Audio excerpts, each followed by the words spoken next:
Welcome to Raconteurs News. Good evening and welcome to Raconteurs News on this November Tuesday evening.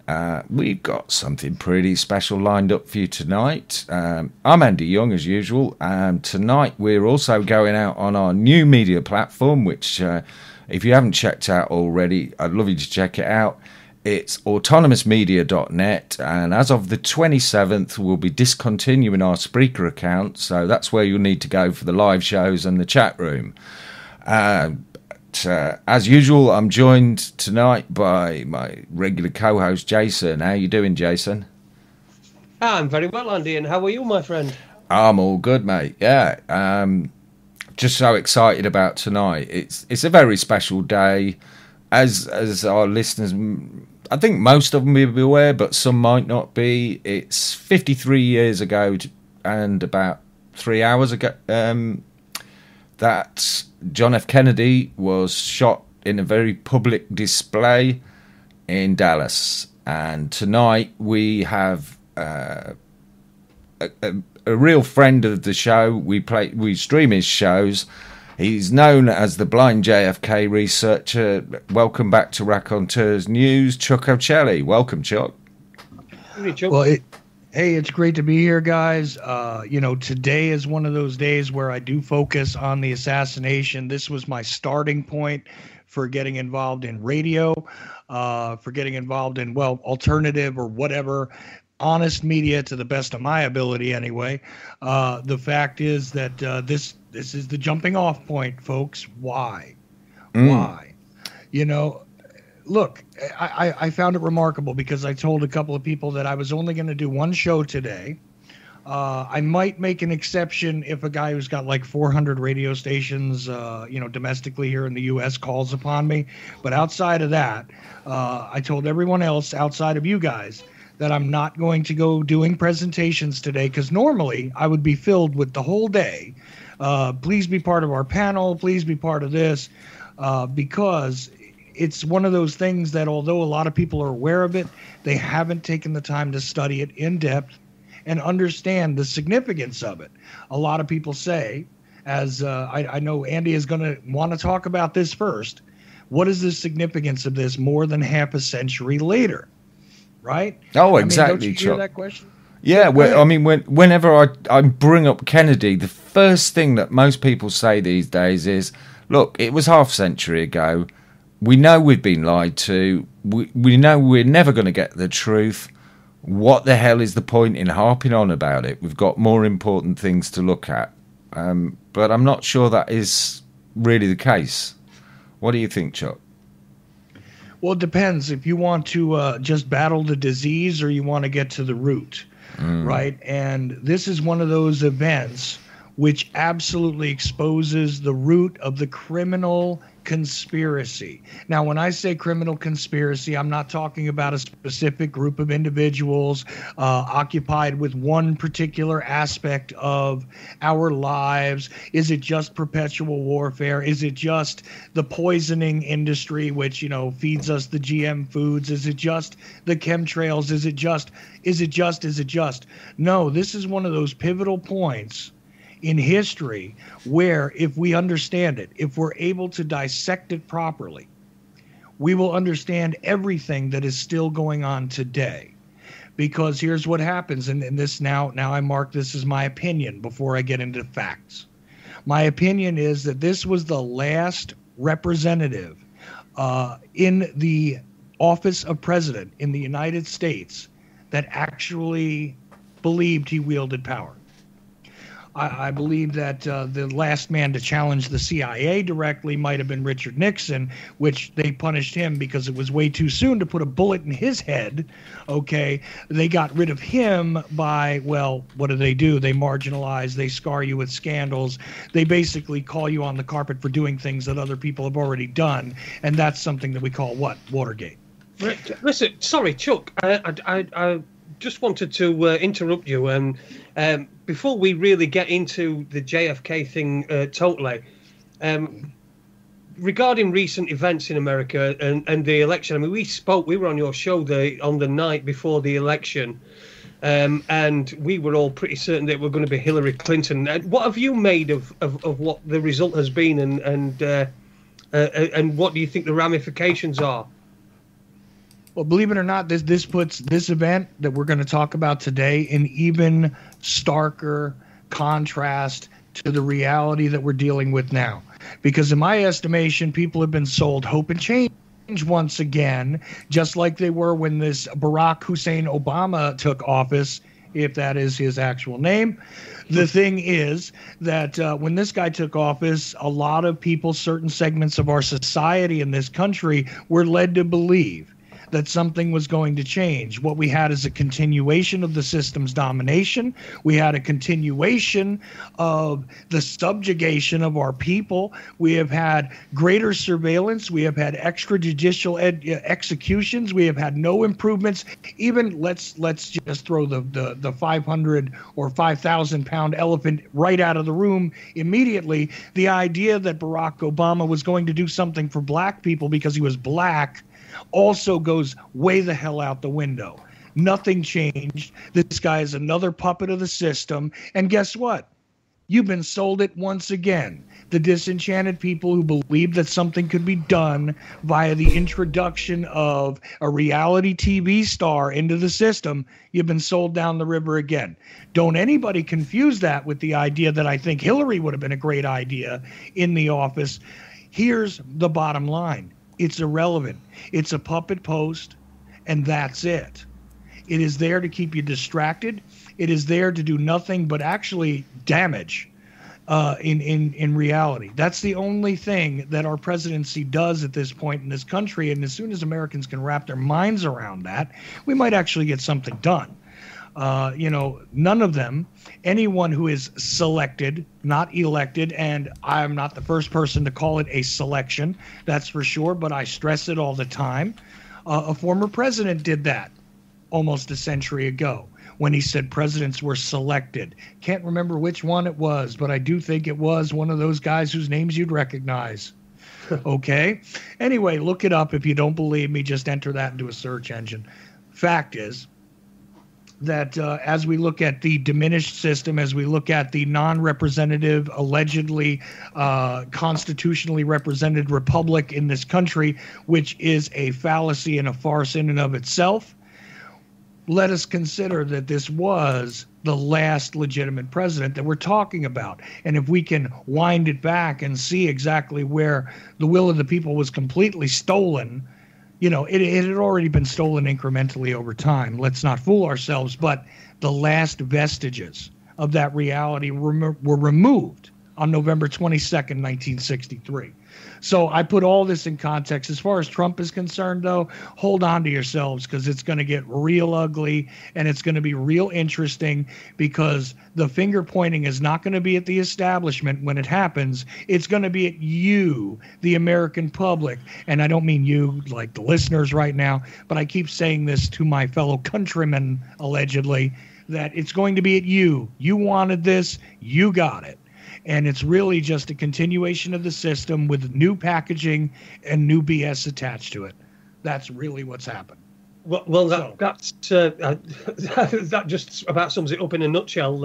I think that there's a lot of people clinging on to a lot of false hope, and I think what they've done is this time is last time it was everybody was caught on. Everybody, all the liberals were caught up in the change element of what Obama was saying, and then even 4 years later, when it was quite apparent that this Nobel Peace Prize winner, who'd not overseen a day of peace in his entire tenure, excellent point. Excellent point. Yes, he sort of caught the liberals with the change vibe, as it were, the tagline of change.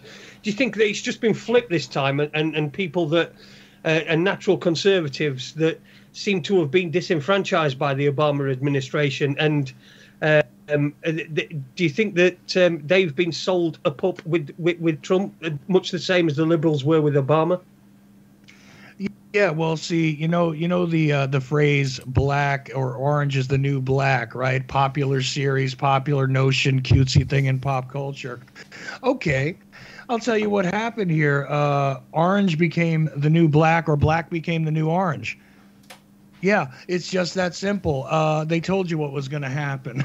As crazy as that sounds, that's what happened here.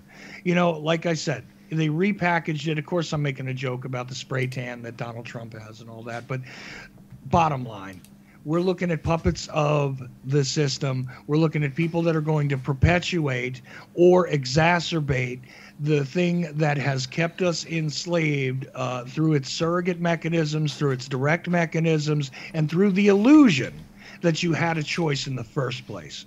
That's what the reality is, and you're exactly right.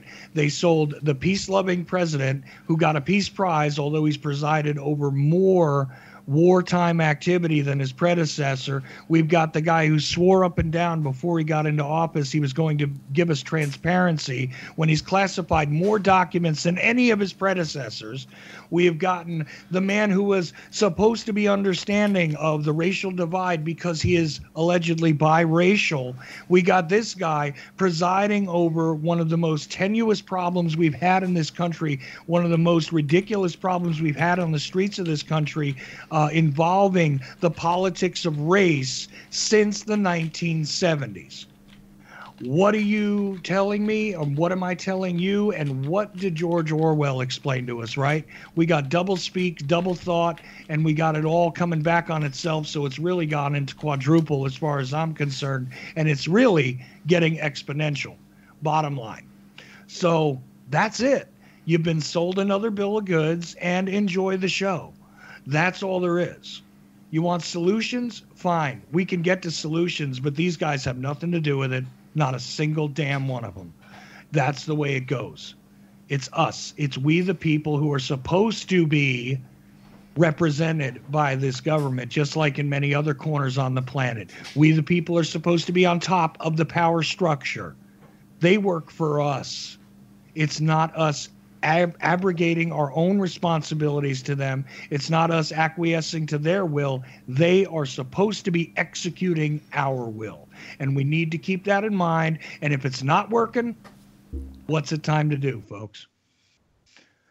Anyway, as I said, when I put it in context with this, there was still some semblance of a possibility that we might be represented by our government. There was still a guy who said, you know what, even though the military-industrial complex wants me to invade a place like Cuba, although we have just been on the brink of nuclear war with the other alleged superpower on the planet, despite the fact that publicly we were told they were competing with us on a technological level, they were not. Despite the fact that it was not necessary to invade a place like, well, let's get into it, Laos. Okay, let's get into, let me think for a moment. There was possible military conflicts in Laos, Cuba, Vietnam, various parts of Indonesia, all of that which they called Indochina, and a lot of people itching to make bank on it. That was what was going on from 1961 to 1963, which was the short presidency of John F. Kennedy, which was cut short by this public execution. Now, did Dwight Eisenhower warn us publicly about the military-industrial complex? Sure he did, right on his way out the door. This guy knew. This guy knew what was coming, and it did come. And yet, a guy like Kennedy was willing to go out there and make statements, not only just flippant remarks on Twitter, because it didn't exist at the time, but actually make public statements to the world that the world heard, that the possibility of eliminating all weapons, eliminating war itself, cooperating in the exploration of space, these kinds of concepts were coming out of his mouth. And believe it or not, just like there was no problem with Martin Luther King Jr. being a rabble-rouser on the level of race politics in this country on the streets, that was acceptable because it added to the politics of pressure that could be played. The moment that this man used his influence to speak out against those who were aching to accelerate and push the war in Vietnam, this is when he took a bullet to the head. And that's exactly what happens. Bobby Kennedy, same thing. Malcolm X, who said, I got no reason to go kill a yellow man when I'm still confronted with a white man who is not giving me my rights. Another man who took a bullet in the head. And a list of individuals whose names are not accentuated. The destruction of various activist individuals who wanted to give you the idea that we don't need to fight the wars that benefit only the bankers. We don't need to fight the wars that benefit only the weapons manufacturers. This was a time when this kind of thing happened, and as far as I'm concerned, the first shot was fired, not only in Vietnam, but really in the war on us and on our conscience and the people that would publicly stand up and speak to it when President Kennedy was killed. Not saying that this man was a perfect, godlike person. I'm not one of those guys who tells you that Kennedy was a great guy. He authorized covert actions that I find reprehensible. He was definitely a cold warrior, but he was evolving in his understanding because as he got into the inside, he actually understood that the game was loaded, folks. And this is what ended that day. So if you don't mind, I do want to get into that unless you guys have some other commentary you want to get from me. Or you want to challenge or criticize what I just said, by all means. No, for me, Chuck, I'm quite happy for you to go into as much detail as you want. As you said, you don't normally cover this subject, even though it's the subject that got you started and you're really passionate about it. I just want to give you free rein and let you go where you go. If we get questions from the listeners, which you did say you'd enjoy answering listeners' questions, then we'd be more happy to fit them in as and when we can. No, absolutely. And Jason, I don't know if you have any other ideas or whatever, but I think that it has grown even more important in its context. I think that the reality that we wind up studying here when it comes to the assassination of our 35th president needs to strike home even harder, considering the alleged 45th president that is taking office now. And as we watch all the things that are about to unfold, I think that needs to be considered. If you got something else you want to add in, I'll give one more comment on that and then get right on into the subject itself. No, I think we're great to go straight into the subject itself. I mean, there's that many tangents that we can go down. But I'm interested in what you've studied far more than I have. So I'm interested in what your conclusions are, what your research has brought you to. Well, it's interesting because over the years, many things have happened. I make this last commentary regarding, look at our modern times versus, more than half a century ago. Let us consider this, that at the time that Kennedy was president, the use of a single word, and still today this is possible, the use of a single word on the international stage at that time was critical in the trajectory of events. The use of, and here we go, we'll go back to the Cuban Missile Crisis once again, which some people complain that Kennedy might have laid the groundwork for unintentionally, that particular tension, which brought us to the brink of nuclear war in 1962. Okay. But did the Bay of Pigs incident happen? Wasn't that blamed on Kennedy? Was it an absolute disaster, and didn't they blame that on Kennedy? Well, the Bay of Pigs is a separate issue, but it does tie together to all this. I'm glad you bring it up. So I'll address both. The Bay of Pigs thing happened virtually right after Kennedy took office. It was a prearranged plan that the CIA already had in hand. Okay. And it was ill-formed. It was completely ridiculous. The idea that they were going to land 1,000 guys on a beach and create a popular uprising on the island of Cuba. It was the worst kept covert operation secret I've ever seen. And it was set up to intentionally fail, to provoke military action. How do I know that? Because the coffee-stained notes of Allen Dulles himself have seen the light of day now, and this seems to be what he was working on. All right. And Alan Dulles, Charles Cabell, and a few others who were in the hierarchy of the CIA were asked to resign shortly thereafter, and they did. They weren't fired directly. Everybody says they were fired directly, but they were strenuously requested to resign and did so. And if anybody doesn't know anything about Alan Dulles and his brother John Foster Dulles and the involvement of the State Department and the Central Intelligence Agency with one another, I urge you to go ahead and look into that area of study, which we won't have time for today. Well, it was. I mean, the whole Cuba thing was quite. There was a lot of involvement, a lot of shady things going on with the Cuba thing, wasn't there? Oh, absolutely, yeah. On multiple levels, we come to find out later in the 1970s that. Kennedy himself, but also other administrations had signed off on assassination attempts on Fidel Castro. Now, Castro survived them all. Okay, this is where the mafia comes into the equation because they were asked to join in the plots because, well, the CIA will hire anybody to achieve their goals. There's actually something that I've gone over on my show before. And it seems like a lot of people don't know about it, but the CIA actually printed a manual on assassination where it states right in there that criminals and any undesirable individual is fully eligible to be hired by the agency in order to conduct their business. Okay. I urge you to go look that up too. Interesting stuff for sure. And it's just amazing to me really that it got committed to paper. Okay. And so, a little bit like around about the same time, Operation Northwoods. I mean, that it's an amazing thing that got committed to paper as well. But that's something that Kennedy rebuffed, and he got did he not sack the whole Joint Chiefs and the head of the Joint Chiefs, Lionel Lemnitzer, was it, who authored Operation Northwoods? Was that around about the same time? And do you think that had an effect on what happened to Kennedy in the end? I don't think that it had an effect on Kennedy, that particular piece of paper, but it is rather fascinating that this was offered to Kennedy and he refused it. And of course, he did reorganize the Joint Chiefs of Staff as a result of Northwoods because it was so crazy.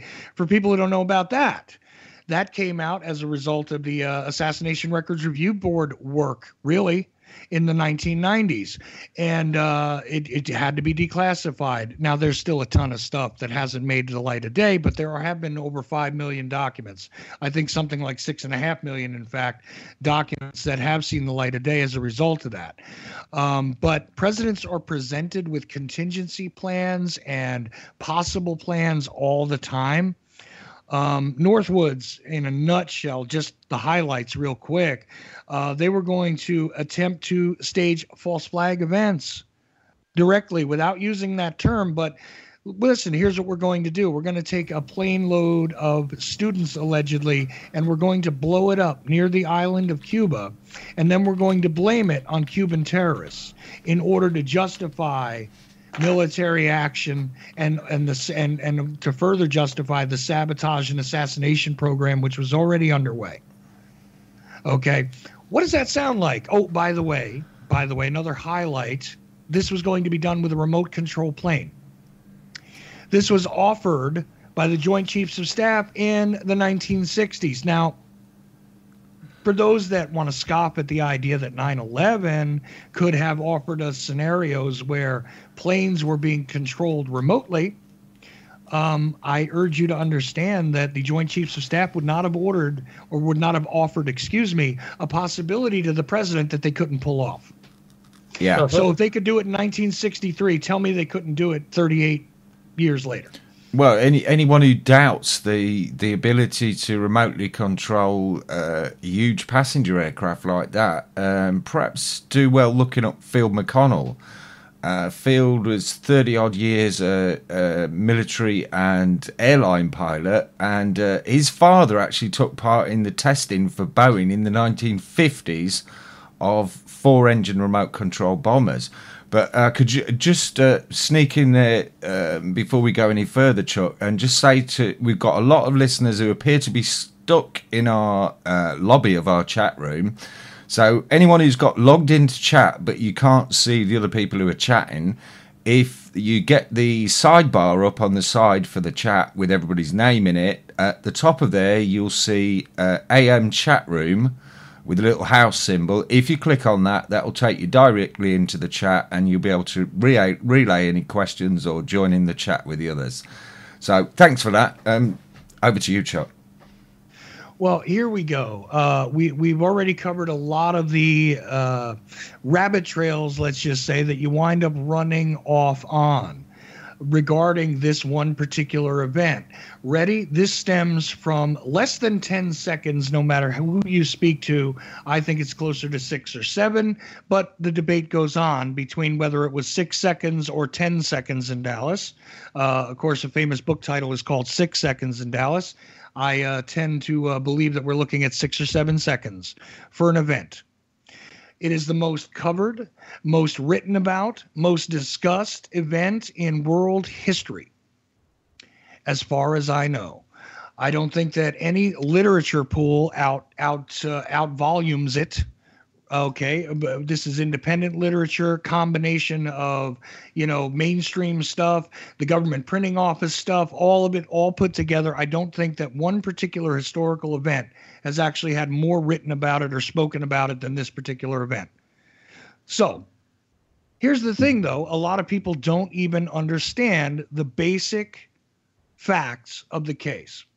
Okay, so I'll go through the textbook understanding just briefly, so bear with me 30 seconds for those of you who've heard this a million times.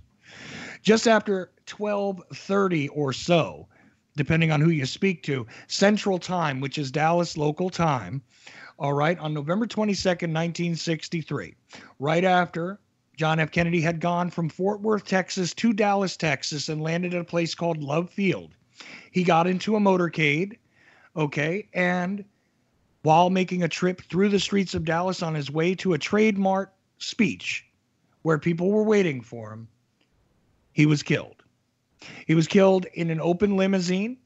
He was killed in public with anywhere from 150 to 450 tangential or direct witnesses to the crime. No live broadcast was made of the assassination, regardless of what anybody tells you. And I've even interviewed people who swear up and down that they saw it happen live on television. The events themselves were not memorialized in that way. There are home movies that exist. I contend that there may actually be a government film of it. This is not a conspiracy theory. I base it on the fact that a documentary was made. And in fact, that is what most of the stock film that you see during documentaries comes from. This was made by a government agency, a Navy photographer actually, and it was the only professional level filmmaker in Dealey Plaza that day, memorializing the trip. Okay, so there may actually have been a piece of film at one point in time that depicted this much better than the four films that actually depict the headshot. The Zapruder film everybody's heard of. The Nix film you might have heard of, made by a man called Orville Nix. There was also a film made by a lady named Marie Muchmore. And a third film made by a gentleman named Bell, who shot it so poorly that it took a great deal of enhancement to understand that the headshot had been memorialized. These films are motion pictures. There are a few stills, but only one seems to have captured the headshot, and that was taken by a lady named Mary Ann Mormon. This is a Polaroid. If you're not familiar with the Polaroid concept of a camera, this is the reality of the film evidence that we have at this time that is known publicly. There are many other films of the motorcade. There are many other films of the aftermath of portions of that motorcade from that day. Something like 35 films, actually. If you piece them together, you can almost follow the motorcade from beginning to end.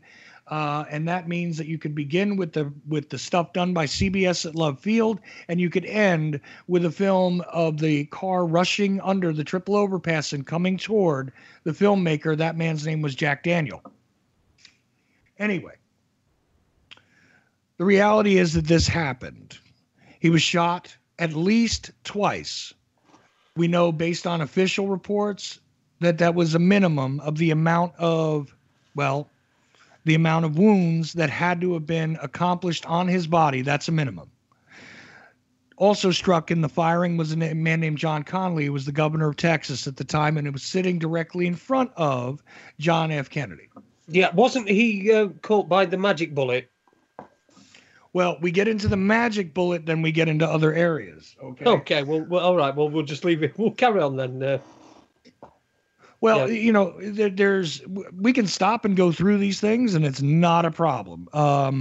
But there was a third man wounded that day, and it wasn't a severe wound. It wasn't life-threatening. John Connally's wounds were life-threatening, and I'll get into John Connally. But there was a third man wounded that day, which caused a problem for the official conclusions. His name was James Tague. He was struck by something on the face. Now, that something seems to have emerged from either a portion of a bullet or a portion of curbstone, which was displaced by a gunshot.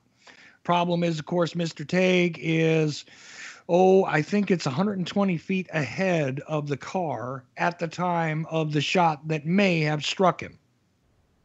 All right. Okay. Is that the deaf mute guy? No, sir. No, sir. Okay. Sorry. Okay.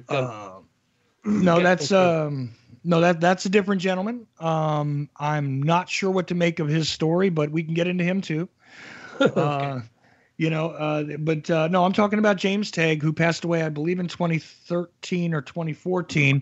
But I had spoken to many times. He was actually at the Triple Underpass at the time that Kennedy was shot, watching the motorcade. He was a car salesman and this kind of thing at the time. And like I said, just passed away a few years ago. But the thing is that the fact that he had been struck changed the government's story right away. So going back to John Connally, again, the governor of Texas, who was struck also. Here's the fascinating thing. There are 7 wounds. Okay, entrance and exit, I count as separate wounds in this discussion. Entrance and exit, 7 wounds attributed to a single bullet. The defenders of it will call it the single bullet theory. Arlen Specter, a few years before his death, started going around and telling people it was the single bullet fact. This has been distorted by people who support it and people who discredit it. I am here to tell you something that's very unpopular. Is it possible that a single bullet could have done the damage that the government contends? Yes, it is. It is actually mathematically possible. There's a problem, though. We have no evidence to support that the conditions required to do this are there. We could begin with the gun. We could begin with the inaccuracy of the weapon. We could begin with the fact that they claim that that Lee Harvey Oswald, the alleged assassin, who I have not brought up to this point because I am not convinced killed anyone. But let's get into it. The idea from the government's official conclusion in 1964 was that he had fired a bullet which had passed through Kennedy's back, okay, wound number 1, out of his throat, wound number 2, into Connally's back, wound number 3, okay, then in its trajectory, by the way, they claim that this thing passed through Kennedy's back and neck, out his throat, right, without having struck any intermediary bone or anything like that, so that it could not be deformed or deflected. But let's put that aside. It strikes Connally in the back, wound number 3. Then it smashes, its 4th and 5th rib. I mean, basically pulverizes the 5th rib into shards and definitely breaks the 4th rib on its way through Connally's body. Exits just under his nipple. Okay, that's wound number 4. Enters into the top of his wrist or the bottom of his wrist, depending on who you're talking to. But either way. Sorry, but wasn't there I'm thinking back to the movie JFK, and in that when they talk about this bullet and then it comes out from his ribs, then doesn't it linger for like 1.5 seconds in the air and then enters his wrist? Now that's actually a misnomer. The problem is when you try and compare it to the Zapruder film, that gets into another area. Let me finish with the list of wounds real quick. Yeah, sure. It exits under the nipple, as I said. This is wound number 4. Enters the wrist either top or bottom. Wound number 5 exits the wrist after breaking it, shattering the bone and severing the radial nerve. Okay, and this is wound number 6, the exit. Entering again into John Connolly's leg, where it comes to rest. All right, and that is wound number 7. This bullet, according to the government's explanation, somehow was dislodged from Connolly's leg at the hospital, winds up on a stretcher, and is collected in not pristine condition, but damn near undamaged condition for a bullet that's been fired through anything. Okay, there are minor deformations to it, but it is ridiculous to assume that this thing could have done what they said the bullet did.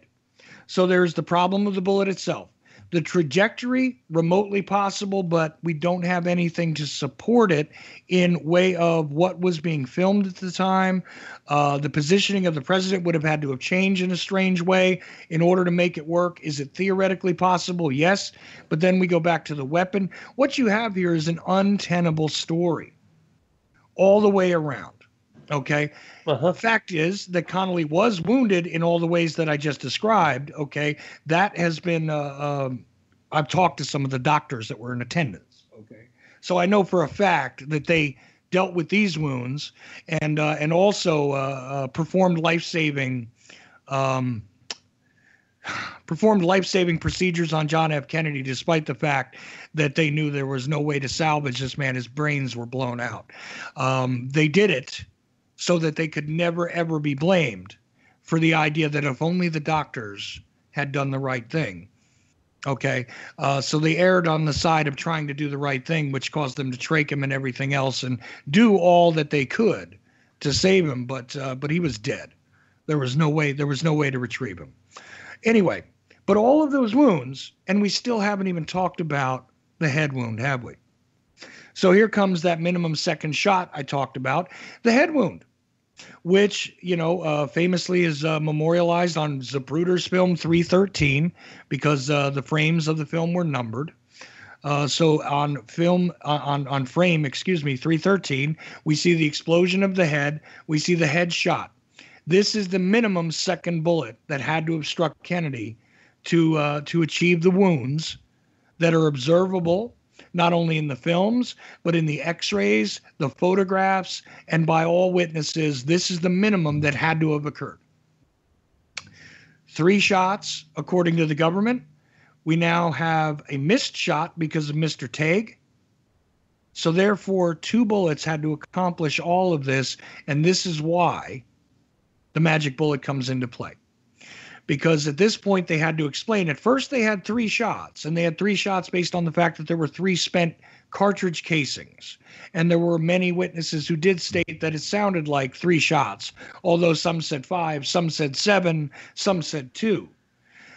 This kind of thing with eyewitnesses is typical. It happens all the time, and you don't know what they were paying attention to or what they took it as or what their experiences were previous. So let's put the eyewitnesses aside. At the end of the day, we know that the man was struck at a minimum of twice. We know that Connolly was struck. We don't know how many times, in my estimation, but official explanation says with this very same bullet that passed through Kennedy's back and neck. So this is the official explanation so far, okay? And of course, he did not live. And adding further complication to that is, just 49 hours later, Lee Harvey Oswald is killed in police custody by a man named Jack Ruby, the alleged assassin. Despite the fact that there was a basement full of police officers and they were doing a transfer and there was media eyes on it and it was broadcast live on television. Was it normal practice in those days for something? I know that these were pretty extraordinary events, but was it normal practice for maybe a criminal to be transferred from police station to court and for it to be on TV, or at least for media to be there? Well, it was not standard practice. We didn't have the 24-hour news cycle. You had your nightly news. And on occasion, they would get a film of this, or they might get a film of a dog in a tree. It didn't really matter. Even really, I mean, obviously, Oswald was the most famous alleged criminal on the planet at the time. So media coverage, descended upon Dallas as quickly as possible from around the world. All right. Yeah. So this is a unique circumstance. That's for sure.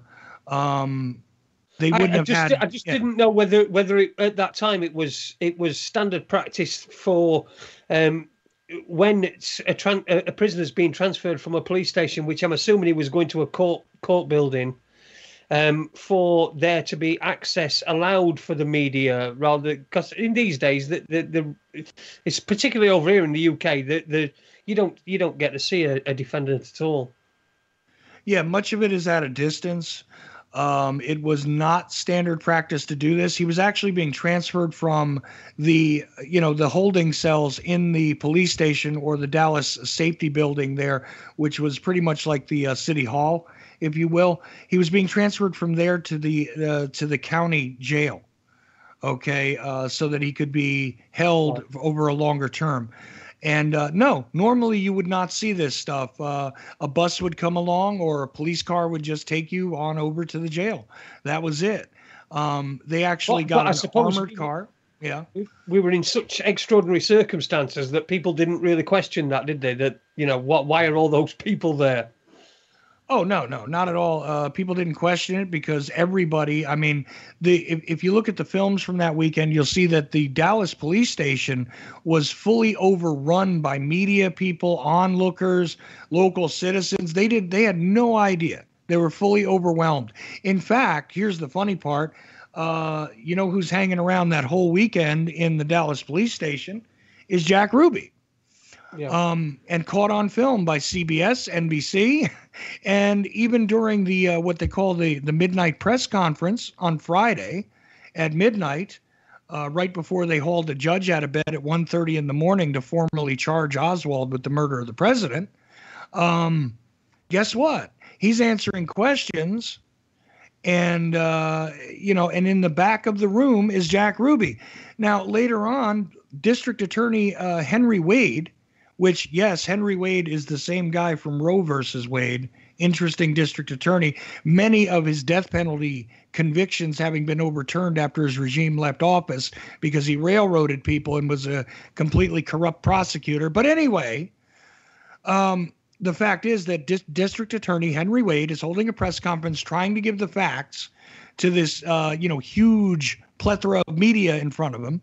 And he says something like, well, Oswald might have been part of the Free Cuba movement or something like that. Okay, I don't know. You guys ever seen this piece of film? Yeah. I think I'm pretty sure I've seen it, yeah. Okay, so he's corrected very quickly by, it sounds to me, and I make this assertion on my own, but I know other people have observed this before. It sounds to me like more than one voice chimes in, but one of the voices chiming in to say, actually, that's the Fair Play for Cuba Committee. That's right. One of those voices is Jack Ruby. So, for people that perhaps don't know, who was Jack Ruby? I know he was a nightclub owner, wasn't he? In Dallas. Was it Dallas? He was a nightclub owner, or was it New Orleans? No, he was a nightclub owner in Dallas. He owned the Carousel Club. Yeah, the Carousel Club was his place. But he had a lot of police clientele, didn't they, and stuff like that. He looked after the police and everything, but he also had mafia connections as well, didn't he, Jack Ruby? He was a very complex man. Very complex man is a very good way to put it. A hothead of sorts. Somebody who threw people out of his own, and the Carousel Club was a strip club, but he threw customers out himself a lot of times. He was just this kind of guy. Very tough. This is not an Italian gangster, but somebody who was associated with Italian gangsters, including the Campeses, who according to all accounts, pretty much ran Dallas at the time.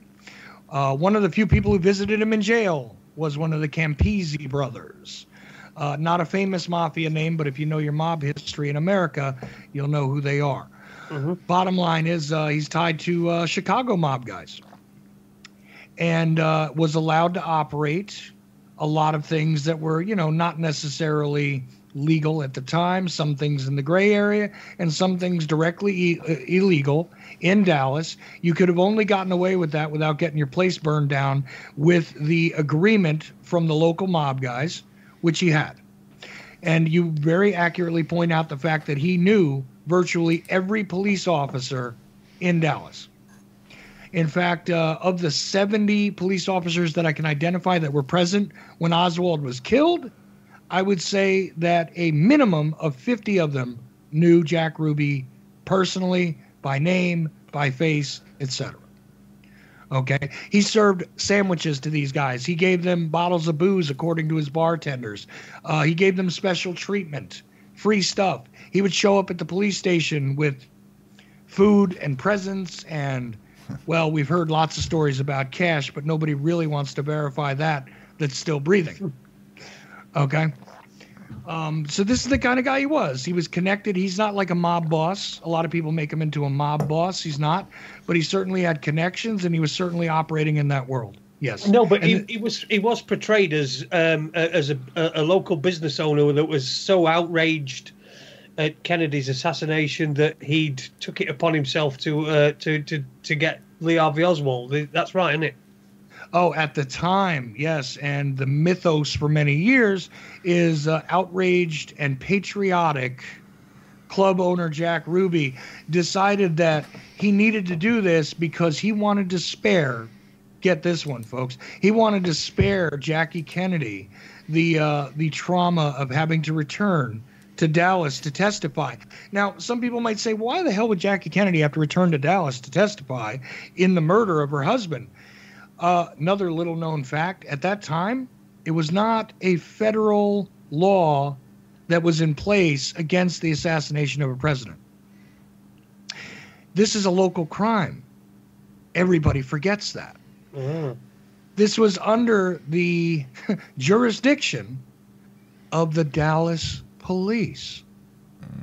To this day, in fact, as we speak right now, it's an open homicide on their books. You know why? Because nobody's been convicted of it. Uh-huh. So it's an unsolved crime on the Dallas police blotter, period. That's what it is. And that's all it, can be until evidence is produced or a suspect is convicted to close it. Yeah. Anyway. Yeah, I like to throw that one out there because when we see that, the FBI is immediately demanding that evidence is shipped to Washington, when we see that there's all sorts of contacts in the media that are saying the FBI says this, the Secret Service says this, whatever said that, why didn't the CIA get involved? The truth is that the policing agency responsible for the investigation should have been, and always was, and still is to this day, because you can't go back and retroactively change it. Even though there was a statute in place against killing a park ranger, there was no federal statute or law that governed the murder of a president. It was a homicide committed in the city of Dallas, in the county of Dallas. Therefore, it was their problem. Okay? Nobody remembers that, but good point, I think, to make. Was that the same situation with Abraham Lincoln? I've no idea about the Abraham Lincoln assassination, nothing whatsoever. I'm just asking that just basic question. Well, that's kind of an odd situation there because you get into... The laws were fully different at that time too, but I guarantee you there was no, there was no technical thing specifically about murdering the president. Because if we didn't have it in the 1960s, I don't think we had it in the 1860s. Although interesting thing to point out when we look at these two things, not just the symmetry, Kennedy's, primary secretary was named Lincoln. Lincoln's primary secretary was named Kennedy.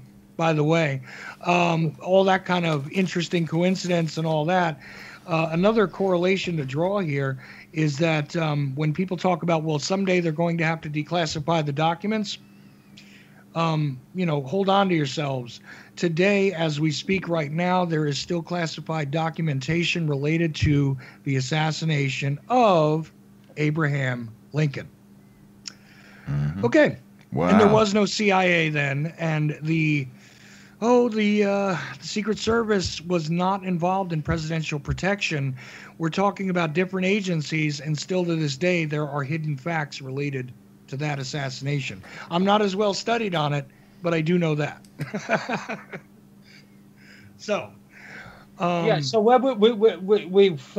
we've covered Jack Ruby, haven't we? I don't, not entirely. I mean, his involvement is like, it's the tentacles everywhere. It seems that he's got some hand in different pies and different areas and different organizations that would benefit from President Kennedy being no longer the president.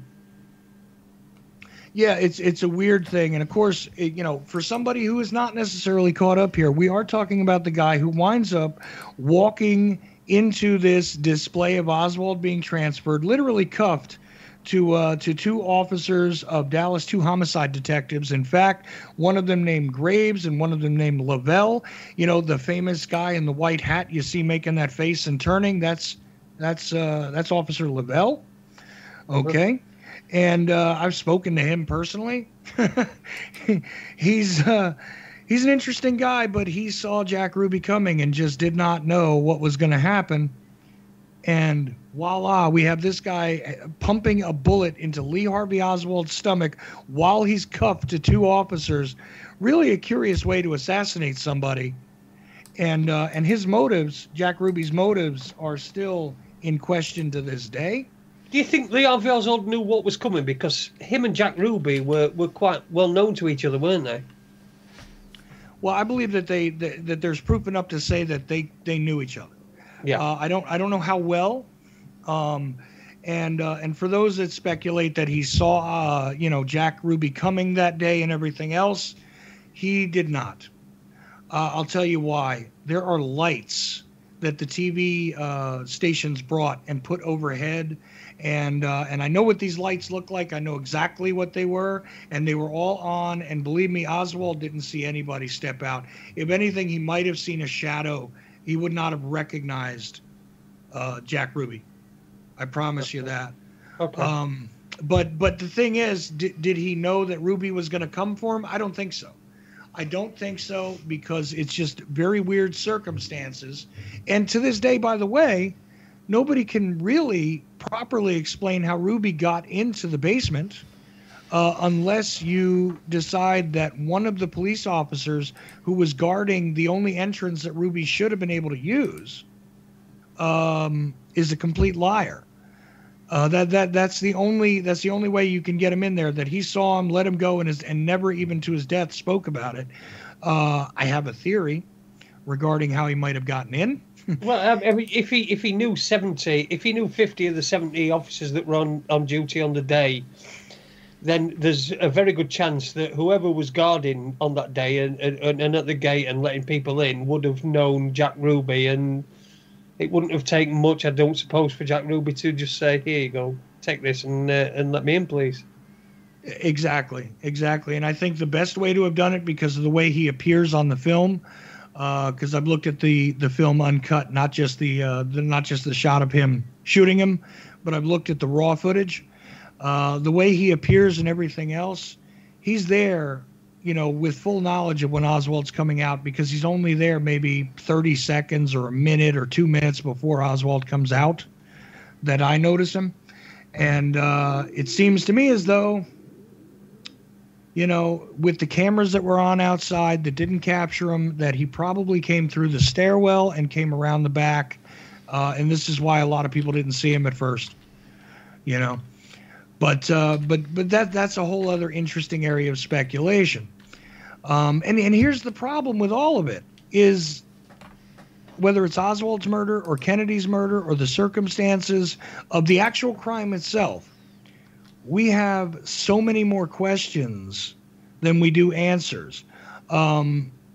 because so much of it is unverifiable any longer. And quite honestly, there's been more damage done by speculation than by looking directly at the evidence itself and trying to establish what makes some sort of logical sense out of it.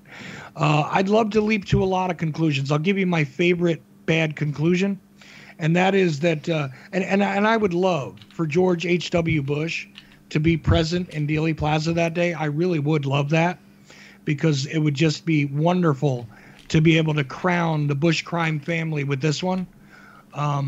But it falls apart when you examine the evidence properly. Anyway, I know you guys are close to a break. No George Herbert Walker Bush. Not in Dealey Plaza, sir. Not in Dealey Plaza. Oh, right, okay. Fair enough. Okay, well, this is the time we normally play a tune, Chuck. So we've got a load of questions that I've been copying out the chat room ready for you. But in the meantime, we'll just play a quick tune that my wonderful wise woman Luby she's been trawling the net and found some really appropriate songs. So we've got this one from Lou Reed. We'll be back in just over 4 minutes.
My name is Michael Obanisia, and I'm the producer-director of The Great British Mortgage Swindle, and you're listening to autonomousmedia.net.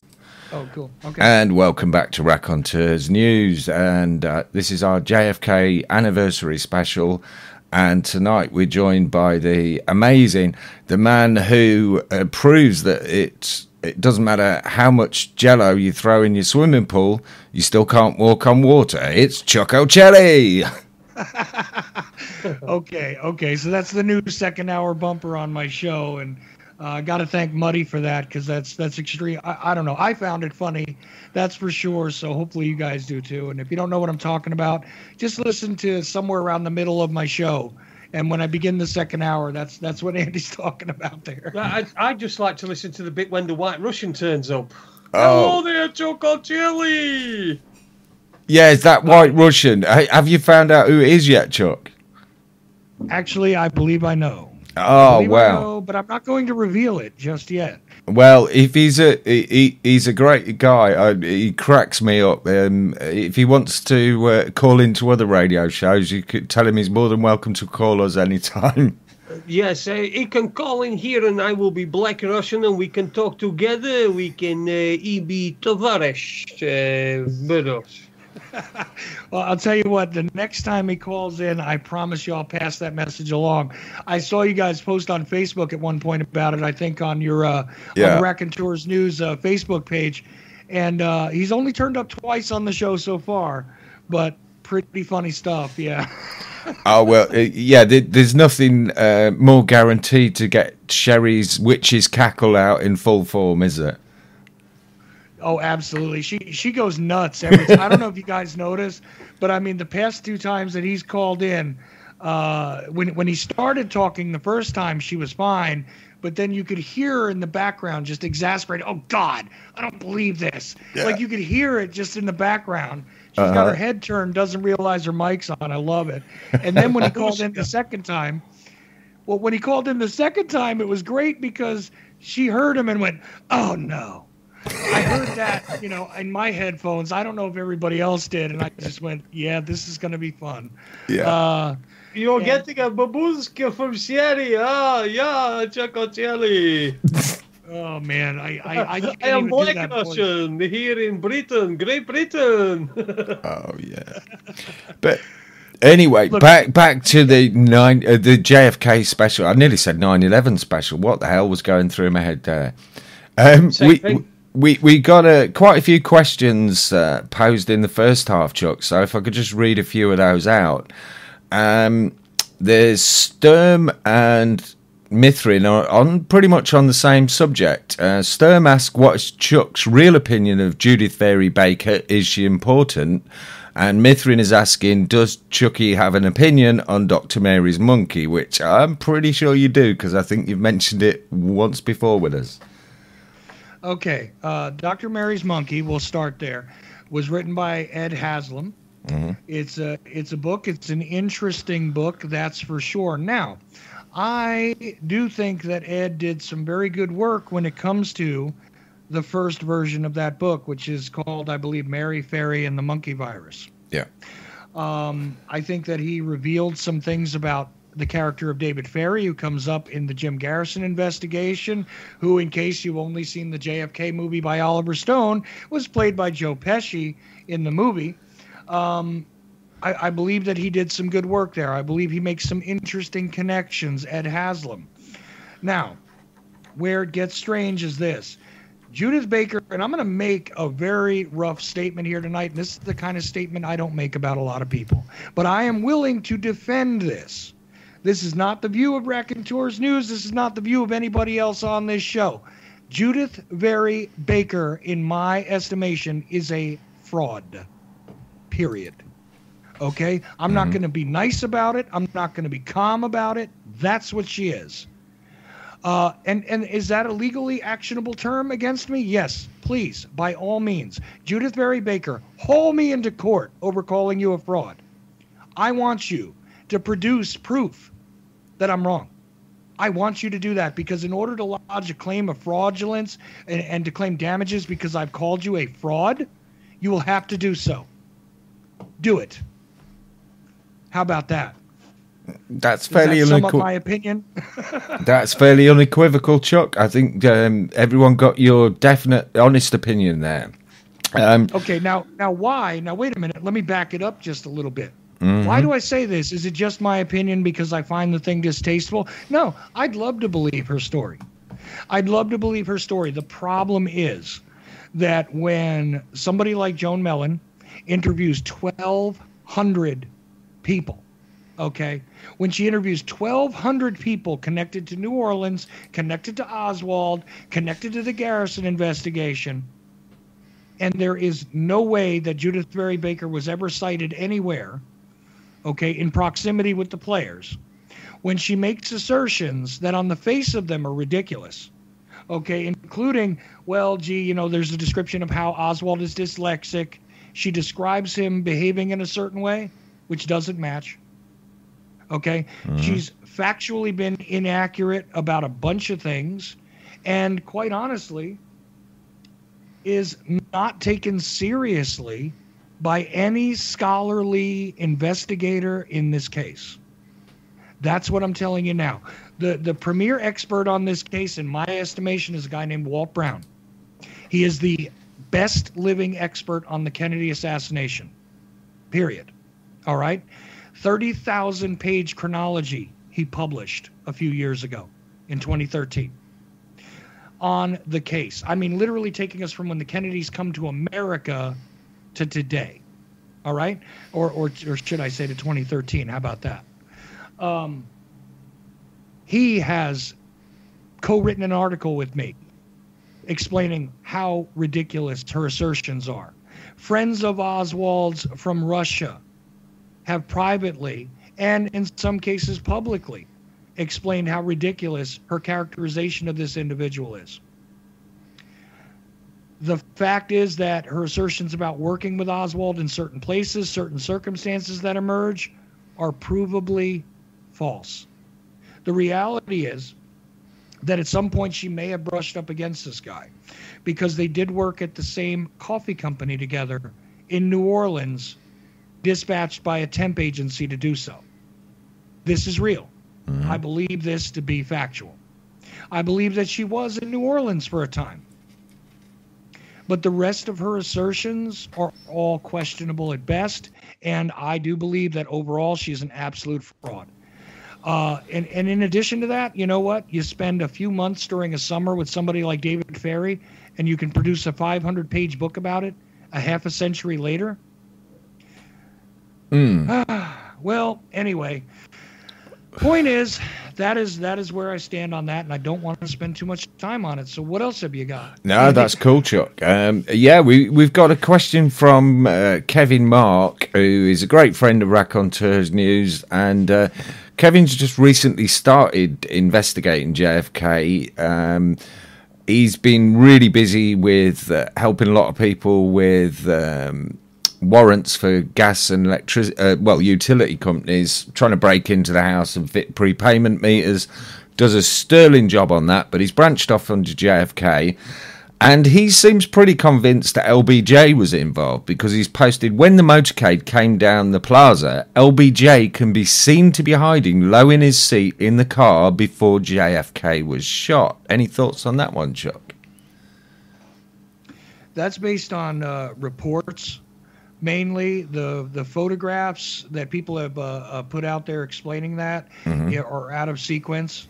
Here's the reality about Lyndon Baines Johnson, and I adhere to the concept that that Lyndon Baines Johnson is a criminal and really a sociopathic, nasty customer. Privately, when we even take a listen to the tapes that he himself made sure were recorded and are now sitting at the Lyndon Baines Johnson Presidential Library, this guy was a despicable human being. For him to have been involved in this, however, I disagree with most people. I tell you that a lot of people have tied this directly to the character of a guy named Mac Wallace, who is allegedly, according to the narrative, the real shooter on the 6th floor of the school book depository, first of all. Right? the real shooter from, well, maybe not even the 6th floor, but how about just somewhere in the school book depository, because the fingerprint turns up in the depository that has been alleged to be Malcolm Wallace's. Now, Malcolm Wallace can be connected to Lyndon Baines Johnson. So a lot of people for many years thought that this was his personal assassin sent there. The reality is that a lady named Joan Mellon commissioned not only a fingerprint expert, but a guy who trains fingerprint experts, who is certified, who has absolutely impeccable credentials to go over the evidence as it stands. And the reality is that fingerprint does not belong to Malcolm Wallace. I had her on my show regarding her new book, which is called Faustian Bargains. And the fact is that Lyndon Baines Johnson was corrupt. Malcolm Wallace is not a boogeyman, definitely a complex and interesting guy who was a convicted murderer. This is true. But not the assassin of JFK. And in my estimation, the LBJ thing, he didn't even benefit like a lot of people want to say. Yeah, he became president, but effectively he had one term of his own. Mm-hmm. And 3 years after leaving office, he died a broken and rather, financially he was in good shape, but he was a broken and nearly psychotic man by the time he died in 1971. Okay. So I don't see him benefiting in the long term, and he did not have the pull to do some of the things that have been done here regarding the obfuscation in the evidence, and many other operations that I believe have taken place based on the evidence produced later. So, although Johnson's a criminal, he was accepting money from mob sources. He was making side room deals. He was absolutely involved in influence peddling, insurance scams against the agriculture department, criminal activity on all levels as a senator and as a vice president. Not the architect of the assassination, to my knowledge. And new evidence could possibly emerge that would change that. But as the way it stands, no. Do you think that the people that killed Kennedy, do you think that they did it with the blessing of LBJ, or do you think that they sort of said to him, because I believe he knew it was going to happen, and I think it does allude to that in the Oliver Stone film. So do you think that he sort of said, look, if you're going to do this, yes, I'll give you your wars, because I think that's the word, the line that they use, get me in office and I'll give you your wars, just before JFK was taken out. So do you think that he was party to it at all, or do you think that he knew that it was going to happen, but he'd been backed into a corner? He'd sort of been told, well, we can always get rid of you as well. No, I think you're looking at a willing accomplice after the fact. When you take a look at the JFK film, it's remarkable how much was correct in that film, but you also must remember it was a dramatization. That line where he's saying, get me in office and I'll give you your war, or I'll give you your damn war, actually, in that movie, that was something that he said after the assassination that was recorded. That statement, it's a paraphrasing of a statement that was made, but it's virtually the same. And he's talking about, put me in office in 1964, okay, which wouldn't happen until a year after the assassination. Okay. It happened in between. But look, the idea here and what you're getting at, I believe virtually the same thing, that somebody went to him and said, listen, get ready, because you're going to be president. And, here's what we need you to do. And I think all they had to do is say, don't worry, your friends are going to make money. Kellogg, Brown, and Root is going to make money, okay, which later on turns into Halliburton, by the way. Check that. Mm-hmm. All of that. Your friends are going to make money. The people in Texas who are part of the military-industrial complex, all of your buddies are going to make money. Your buddies in the oil business are going to make money, and you're going to get plenty of slush funds for you. So be ready for that. You're going to get the presidency you wanted, because you always did want to be president. You're going to get more money, more access, and, you're going to be untouchable. So I think by not even saying anything, he was a criminal accomplice after the fact. and more than happy to accept, what he thought was going to be the benefits of this guy being removed. So I think somebody probably tapped him on the shoulder and said, basically, get ready, man, you're in next. And it's going to happen real soon. I think that's what happened, yeah. Yeah. Okay. So he sort of acquiesced to that, and he sort of knew that what was coming along. He wasn't part of it. He wasn't party to it or party to any of the planning or anything. But he knew what was coming along, and he knew that the likely outcome that he could be president if he just played ball. Well, yeah, and he wasn't the only one either, Jason. Here's the thing: National Security Action Memorandum 263. This is an order by the president, and it gives policy for what the national security state and the military are going to be doing. All right. National Security Action Memorandum 263. Guess what it said? And it was signed in October of 63 by Kennedy. It said that we were going to remove all American personnel from Vietnam by the end of calendar year 1965. This was an order signed by John F. Kennedy. Within days of Kennedy's death, Johnson signs National Security Action Memorandum 273, which virtually reverses all of that and commits us to further incursions into Vietnam. This is before the Gulf of Tonkin and all those incidents come around and all that. And here's the remarkable thing. If you trace the documents properly, National Security Action Memorandum 273 was being written while most of the cabinet was on a plane on its way to Hawaii en route to Japan. Nobody knows really who authored it, and it was being written while Kennedy was still breathing. And It was signed by Johnson like Monday or Tuesday of that week when Kennedy was killed on a Friday. So much like the Patriot Act, which came out not long after 9/11, which is sort of a month later, which was impossible to write the Patriot Act in that time. It's obvious that this did you say it was a memorandum? It was already written, ready for LBJ to sign after Kennedy had been taken away. Right. And in short order, and we had executive orders back then, by the way, but in short order, not only does he do that, which reverses the Vietnam policy before the Gulf of Tonkin ever happened, which is another messy situation and crap that supposedly justified, military involvement in Vietnam. Before that ever happened, this was signed in, and you can look it up. You can read them yourself. National Archives has them available. But what does he do exactly a week after John F. Kennedy is killed? Well, the president's, I love it, the president's commission, okay, we all know as the Warren Commission now, but the president's commission on the assassination of John F. Kennedy. 1 week later, Lyndon Johnson signs Executive Order 11130. That is the order that formed the Warren Commission, and we know about that now, don't we?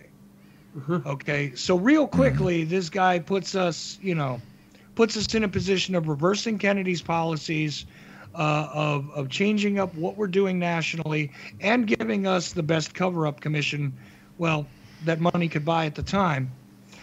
Of course, the 9/11 Commission learned from their mistakes and didn't bother to even release their ridiculous evidence. They just gave us the report. But the Warren Commission gave us a report, too, 888 pages, a prosecutorial brief on an unconvicted alleged assassin named Lee Harvey Oswald.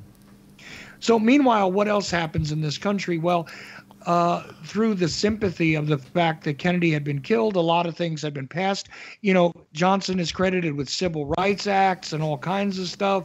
Yep. But really, this was stuff that was authored during Kennedy's time and was pushed through because there was a sympathetic Senate and House that wanted to see Kennedy's policies enacted. And a few other of, Johnson's alleged programs, the Great Society and all that other nonsense. That stuff gets pushed through, too. But the only reason why that happens is because, he's got some buddies that are going to benefit. And that's what he's all about, is graft and, organized criminals. But, hey, they wear crappier suits. That's what politicians are. And LBJ was definitely, pond scum morally anyway. So That's really what it comes down to. So what else do we got? Yeah, you nicely covered that one, Chuck. Thanks. Now we've got one from Freeman Jack, and Jack's always got something, a little bit of a curveball. This is something I've not heard of before. He says, has Chuck seen the comparison between alleged photos and videos that suggest it was all a staged event? Yes, I've seen the comparisons, and I would have to believe that 30, I'll give a low ball number. I would have to believe that 25 people that I've looked at face to face, spoken to myself, and interviewed myself are crisis actors in 1963. Because I'm talking about eyewitnesses who definitely saw the event happen. This concept of some people say that it was a completely staged thing and they swapped out corpses and all this other madness. No, I think this actually happened, folks. It did happen.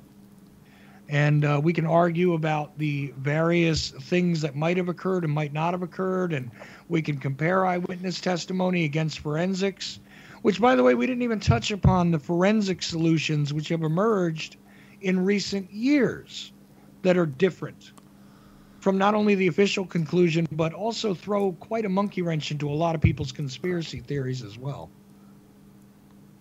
And we've got one here, and it's from Ken over in Spain. And the question is very short and sweet, just like Ken himself. He's asking, did the kill shot come from the storm drain? Okay.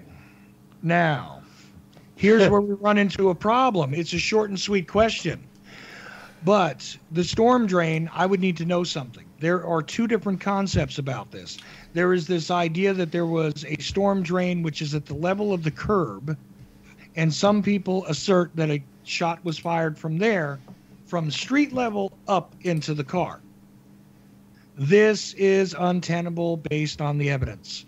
It's also untenable based on the circumstances, the ability to move around in this thing. Unless you're contending that somebody basically held a handgun out of a sewer drain, okay, which you would normally see on the ground, and fired a perfect shot up into Kennedy's skull, well, you've got other problems with it too. But that's virtually what you'd be asserting, because sticking a rifle down there doesn't work. The line of sight doesn't work properly. This doesn't work. However, if we're talking about the storm drain, which is by the triple overpass, this is not necessarily a place where an assassin fired from, but actually matches up with a lot of scientific evidence, which has been taken by individuals who are not part of the official explanation here. This actually lines up and could be the potential spot where a shooter did fire from the front. I said it, from the front. Not the grassy knoll, not the school book depository, at least not for the headshot. From the front, folks. The storm drain, what was in front, though? What was in front that was obscuring that shooter? Was it from the overpass, you mean? It would have obscured the shooter from most lines of sight. The storm drain that was over by the triple overpass. It's also an excellent escape route. Why is it that they didn't find a guy wandering around with a gun afterwards? Because he went down the storm drain. It would have made sense. And at that time, underground in Dealey Plaza, this guy could have, a potential shooter, this is my supposition, could have escaped exactly that way. Now, why am I saying shot from the front, though? This is an interesting question, which nobody is probably going to get time to ask. Forensic techniques, which were developed only maybe 10 years ago, when utilized to examine the medical evidence as it stands, which is in poor condition, by the way.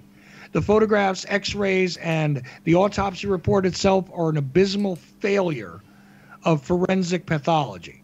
They're absolutely disgusting. But if one examines them based on modern techniques, that only emerged beginning in 2003, 2004, which means that the perpetrators who altered these things and all these other interesting assertions would not have known about it. Okay, people? The thing is that if you take a look at that, you got Kennedy's headshot coming from the front. Mm-hmm. That's really where it emerges from. Sherry Feaster writes a book, and she was a blood spatter analyst and worked in criminal forensics for many years. She has had it peer reviewed by others, and no one has come forth with the credentials in that field to challenge it. Maybe some are not supporting it, but nobody has come forth and said that she's wrong. This book's been out for a couple of years, and it's called Enemy of the Truth.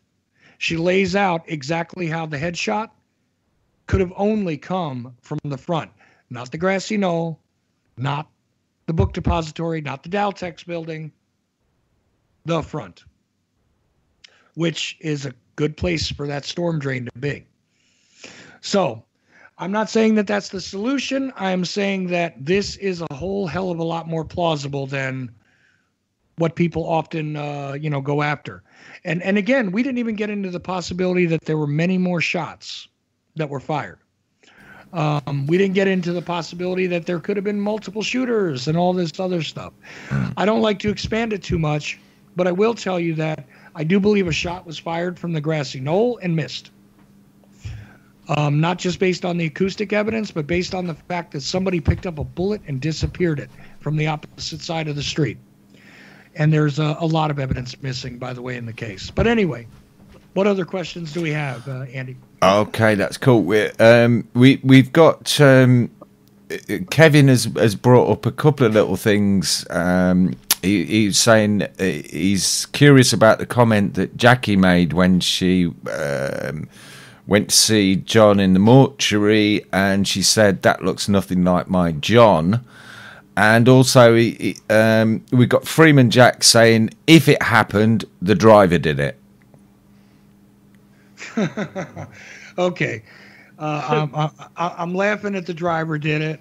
Give me a minute on that. Mm-hmm. Okay, let me dispatch with the Jackie Kennedy thing. First of all, when she saw him, she was in a state of shock. I don't think anybody will argue with that. The woman held onto a piece of the man's skull for like 20 minutes before she even approached doctors and tapped them on the shoulder and said, "Will this help?" and handed it to them. Okay. She was inches away from her husband's head exploding. All right. That, coupled with the idea that, quite honestly, I don't know, maybe you guys have not seen a lot of dead people in your time, but I will tell you this, quite often when you see a corpse, whether they've been made up by a funeral arrangement place or not, you often have difficulty relating them to the living, breathing person you once knew. Yes. This is not uncommon. Absolutely. And I've known a lot of people who have passed away in my lifetime, and I've got to tell you that even me personally, I've observed that. Okay, my eyesight sucks, but I've heard it from individuals who have no motivation to say anything like that and no reason to question it, but they'll say, I just couldn't even think that that's the same person. The human body changes when it's not alive, no matter, and then they put makeup on it too. I'll give testament to that, Chuck, because I found somebody that I knew. I found somebody that I actually knew I found them dead, but I didn't know it was them. I didn't know it was them until they'd been identified. Mm-hmm. Right now, and we're not talking about somebody who started to decompose significantly either, right? I mean, they just yeah. So yeah, exactly. You know exactly what I'm saying, and I tell you, ask anyone else about that kind of thing. You'll find a disparity in recognition. So not unusual, not a problem. Makes sense actually. Now on to the driver shot him. As I hit myself in the head. This thing was popularized by a guy named Bill Cooper, and we do remember Bill Cooper as a radio broadcaster in America, that's for sure. He was a shortwave guy. He was on regular terrestrial radio. He was on the internet, and he talked about a lot of great things that needed to be spoken about. And I'm not going to disparage Bill too badly here, but I will say this. His copy of the Zapruder film was crap. If you look at it, it's washed out. It's in terrible shape. I got a copy from Bill Cooper himself, and I got it on a VHS tape. The year, I'm pretty sure, was 1990, but it might have been 89. I was a kid, and I used to be a tape trader. And you had to pay Bill Cooper $50 American to get his Zapruder film and a package of other information. I got it from the state of Arizona myself, looked at it myself, and I've seen a forensic copy of the Zapruder film. I know what the problem is. It's a copy of a copy of a copy of a copy. The driver did not shoot Kennedy. It's just not there. Now, if you want to say that the Zapruder film has been completely fabricated and everything else, I need another 2 hours to argue with you. Mm-hmm. But, and I will say that it's been tampered with. It has been tampered with. I don't think anybody can dispute that it's been tampered with. Even the official explanation has to say that there's been some tampering. There's been frames removed. Mm-hmm. But I've seen the entirety of the alleged original film, which doesn't just contain the small sequence in Dallas, by the way. I've seen the film that he shot, the test film earlier in the day. I've seen, some of the family stuff. I've seen the uncut version of the Knicks film. The driver is not your shooter, folks. It's a misunderstanding based on a bad copy of the Zapruder film. That's all it is. Nothing else. Okay, thanks for that, Chuck. And we've just got 2 more questions. And the first one is from Mithrin, and he's saying, in Chuck's opinion, how many seats in the presidential limo? I think that's possibly going down the Mandela effect route. And the other one is from Stone Lee, who's joined us for the first time tonight. He's only just heard about us. And he's asking, what about time travelers from the future coming back to change the past, to make the future right? Well, Stephen King had a hell of a time with that, right? Mm-hmm. I could say that the possibilities are endless, and we could shape reality, and who knows, maybe somebody will go back and erase that event. That would be kind of cool, because I would be able to do something else with a lot of time I invested over the course of a couple of decades. And hey, if somebody out there listening has the capability of doing it, by all means, go ahead and erase it. Now, the Mandela effect and the amount of seats, and the human memory is not a recording device. Mm-hmm. We need to understand this. It is a means of memorializing, but it doesn't mean that it maintains its integrity. It's constantly subject to new information. Okay?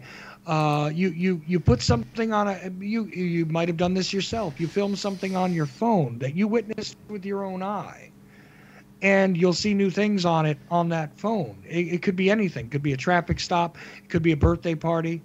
It doesn't matter. And if you put it aside for a couple of years and let your memory play with it and then play it again, you'll see new things again, and things will pop to your memory that weren't there before. Memory is not a hard and fast recording device. It just isn't. So the Mandela effect, for the most part, I dismiss. Mm-hmm. However, the possibilities of time travel, the possibilities of things being outside of the the linear idea of existence, I accept that those are possibilities, but I haven't seen substantial proof enough. Now, I do see something else in the chat room right in front of me. The full stop idea, the limousine, all this stuff. Well, the full stop on the limousine is something that I dismiss based on the fact that for many years, there were people that were there, again, eyewitnesses, that reported things that no other eyewitnesses reported. There are things that, for instance, Bill Newman, who, if you don't remember, and if you ever have looked at any of the stock footage, once again, Bill Newman is one of the guys, is the guy, actually, laying over top of a toddler on the grassy knoll area, next to his wife, Gail, okay, laying over another child. They're shielding their children from shots they believe are being fired, okay?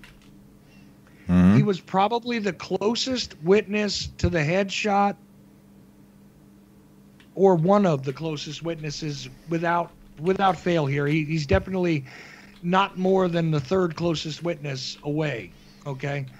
And he reports Kennedy jumping up for years, all the way up until 25 years later, would tell anyone that listened that Kennedy jumped up, stood up in his seat. No other eyewitness reported that. Okay? Mm-hmm. Again, memory is malleable. Other information is added. All right? A drastic movement now memorialized by Bill, who was, immediately interviewed, by the way, on Dallas TV and stuff like that. You can see it. Him and his wife, both with those two toddlers sitting on their laps. In a TV studio, I believe it was WFAA TV. Fact is, memory is malleable. Other information is added moments after, years after, when new information, when a film is showed to you, when other researchers and people questioning you about an event press on certain questions, you begin to question your own memory. This is a fact of reality. If you study eyewitness testimony, just about in any circles, you'll understand that it is subject to manipulation. Whether it be benign or malevolent, it's subject to manipulation. The full stop thing, I believe, comes from the fact that it was very slow. And you can find evidence for the brakes being applied in the existence of Zapruder film.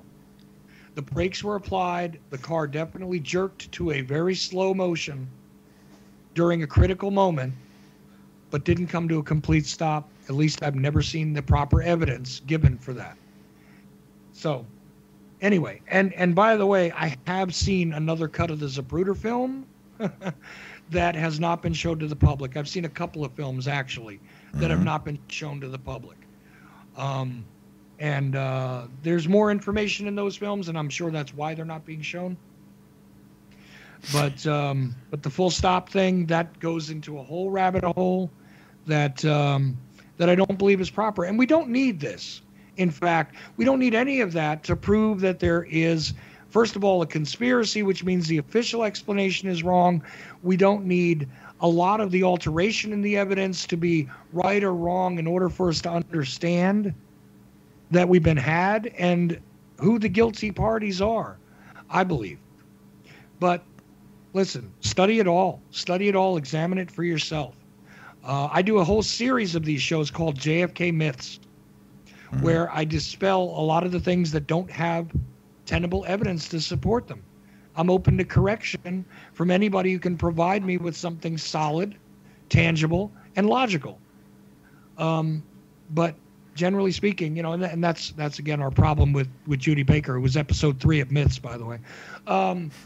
Yeah, that's the problem here, is that there's a lot of speculation with either no evidence or badly interpreted evidence in a lot of cases. So, I know I've spoken long-winded about it, but I felt it necessary to get that out there. No, absolutely. Chuck, the more detail we can give, I think the better that is for everyone concerned. Mithrin is really not letting you get off that easy.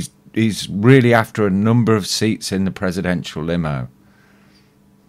Okay, number of seats in the presidential limo. Here is what I understand. There is a bench seat in the back, and I know that from the photographs that I've studied, FBI and Secret Service photographs taken, not just the films and the people positioned there. But there is a bench seat in the back. This is where Jackie and John are. There are 2 what they call jump seats, which are smaller seats in front of them. One of them has John Connolly on it. The other one has Nellie Connolly on it. Okay. In the front, as per a Cadillac of that build, you've got the 2 Secret Service agents.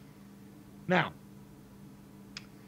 I am not sure right at this very moment if that's a bench seat or if that is two separate seats.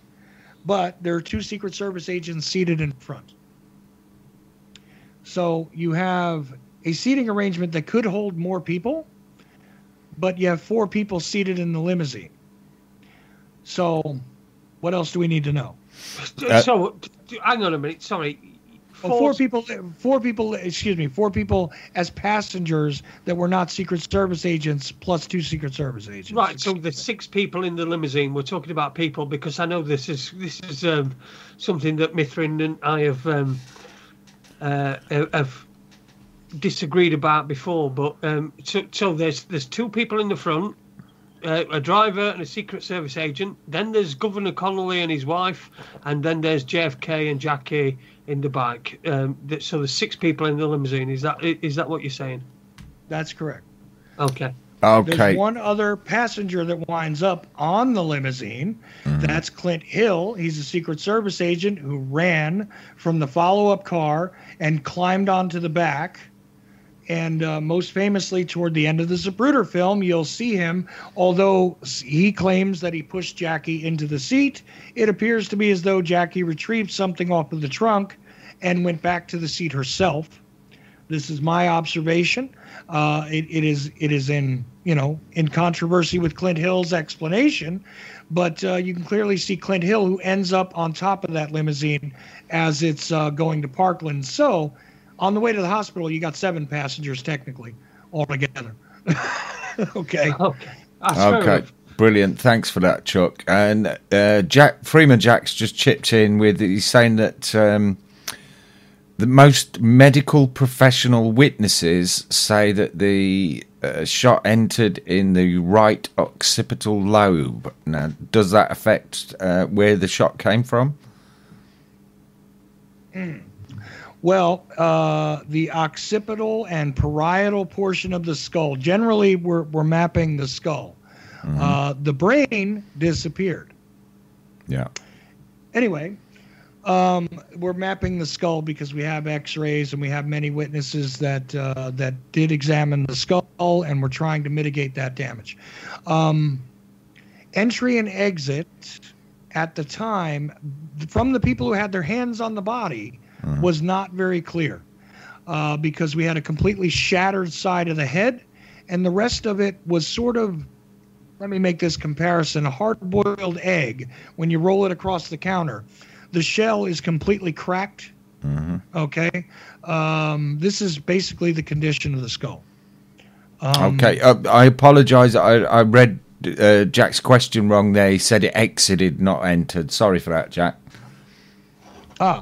Okay. Well, there's been a lot of question about exit and entry. As I said, I've talked to Cyril Wecht. I've talked to one of the people who actually conducted the official autopsy, and I've talked to a couple of the Dallas doctors. Best I understand is that they believed that it did enter from the rear, based on what they were looking at, but they were trying to reconstruct a skull, and they were utilizing techniques to make that determination. For instance, beveling in a skull bone was thought to be the one way to determine directionality, exit and entry on a skull at that time. And for many years, for the next, 40 years, that was generally accepted in forensic medicine. This has been discounted now, and the technique has changed. And we didn't even know this until 2003 that this was going to come about, because they found out that it's not necessarily positive or dispositive proof, the beveling itself. There's more aspects to this. I'm not a forensic expert, but I've talked to a lot of them. And I will tell you that when they're confronted with the conclusions, like I said, that Sherry Feaster has come up with, that the entry is somewhere in the, let's put it this way, the tangential part of the forehead, in that area, that's where your entry is. Right. On the headshot. Yes. Okay. But this occipital, parietal, all this kind of discussion has to do with the Harper fragment and the disposition of the skull afterwards. And first of all, the examination was crap. The memorialized information for the autopsy report was crap. It's literally one of the worst. It is, even Michael Baden, who was an apologist for the Warren Commission's conclusions and was on the House Select Committee in the 1970s, said that legal medical autopsy was the exemplar of horrible work in forensic medicine. So what we have left, without exhuming the body to take another look, what we have from the x-rays and the stuff that, quite honestly, the world public has not seen the total of the medical evidence. It's still held under special permission at the National Archives. But the stuff that is leaked out, the stuff that we do know, the stuff that was displayed and declassified in different ways, and the accidental production from James K. Fox's copy of the autopsy photos, which are real. Guess what? We have a shot from the front to the head. Now, as far as the body and the neck, I contend that we're looking at 3 shots, although I can absolutely verify 2. I think we're looking at 3 shots to Kennedy's body, but that's a whole other subject. Okay, thanks for that, Chuck. And we've got one slipped in by Kevin, a cheeky little one there. He says, what about the wink that LBJ got when he was sworn in on the plane? That could Was have been that wink? Yeah, go ahead. It was wink, that, wasn't it? Yes, wink. Wink, okay. All right, yeah. Carry on, Chuck. Well, there's a series of photographs where LBJ's being sworn in. They're iconic at this point. Most of the public has not seen all of those photographs, although in recent years people have made a big deal out of it. And LBJ is probably making all kinds of, facial expressions at that point. It's hard to say what that really means. Here's an interesting thought, though. That entire presenting to the public that LBJ had been sworn in, the process of swearing him in as the next president and all this other stuff, was completely unnecessary. The moment that John F. Kennedy was declared dead, Lyndon Baines Johnson became president of the United States. Doesn't he still have to swear the oath of office, though? No, you don't. No? Oh, right. No. You become the president, period. The moment the man is incapacitated or dead, the vice president becomes the president. And he's already taken an oath of, there's a vice president's oath of office too. He's already taken an oath of office, which is very similar. It's not necessary. It was not legally required. So it was a demonstration. It was something that was done for PR. Basically. It was a ritual. Yeah, it was a ritual, right. So there's a question I'd like to ask you, Chuck, and it's something I've looked at quite a bit. And the switching of the bodies on the plane, how do you think that actually happened? He was swapped with the police officer's body? No. We have found that there has been a huge difference between the observations on the body in Dallas and the observations on the body at Bethesda Medical, right? Mm-hmm. So for years and years, there was a guy named David Lifton who produced a book called Best Evidence and a documentary as well, who makes the case that body alteration must have occurred. It's easily solvable. Once somebody, even the whole thing with the casket and the body bag, and why is he coming in a different box, and all this other stuff, a little bit of logic, a little bit of patience, and we can solve it. Now, surgical alteration was witnessed by people from the funeral home. It was witnessed at Bethesda Medical, though. Mm-hmm. There's a doctor before the autopsy is even being conducted utilizing a bone saw on Kennedy, and who knows what other tools. Okay, this is in the record now with the Assassination Records Review Board, although the Assassination Records Review Board was not designed to be an investigative agency. They were just verifying evidence and they came up with that. We have alteration there. We have possible switching of the body from one container to another based on a very simple thing. You couldn't get that big old casket through a particular door. Did they still bring the casket in and treat it honorably and all that and bring it into the autopsy area? Yeah. And years later, Robert Kennedy had it dumped at sea, by the way, in secret by the Navy, to make sure that none of that stuff would be kept around. You know, because to this day, it's an interesting point that the chair that Lincoln's brains were spilled on is still on display somewhere. You know, so I there's a lot of interesting rabbit trails again, but no, I don't. I'm not of the mind that the body was switched or that's J.D. Tippett or any of that. And you can take a look at J.D. Tippett's legal medical autopsy and just compare the dimensions. It doesn't work. Photographically, you couldn't have even possibly pulled that off. The photographs are another issue, of course. You know, is the record complete? Probably not. Is it completely honest? Absolutely not. Is it fabricated? I don't believe so. But anyway, there you go. Well, that's pretty much covered my questions and the viewers' questions. I don't know if you've got anything else, Jason, or if we'd like to give the rest of the show over to Chuck to cover anything that he hasn't already covered that he'd like to. Well, I think the point I'd like to make is that all this body removing and you know, all this sort of stuff. The actual fact is that John Kennedy could not leave Dallas alive. That was the point of the entire thing. Now, all the rest of it is just sort of dressing up around it, isn't it? It's just about who did it, and it's all about muddying the waters just as much as getting towards the truth as well.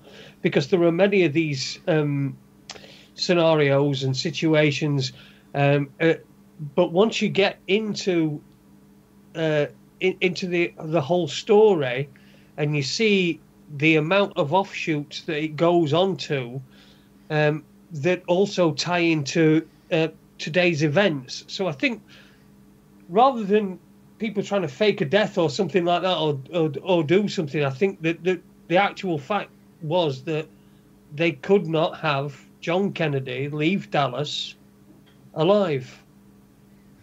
Well, right. And again, my supposition personally is that because he had challenged the CIA, because he had challenged those that benefit from the manufacture of weapons of war, and in fact the industry of warfare itself, the fact that he had done that is why he needed to be removed. People often talk about, and I'll address one more mythological thing, people often talk about his challenge of the Fed. All right, now the Federal Reserve and these silver certificates and U.S. notes and what he was doing, he was issuing constitutional money. It's a fallacy.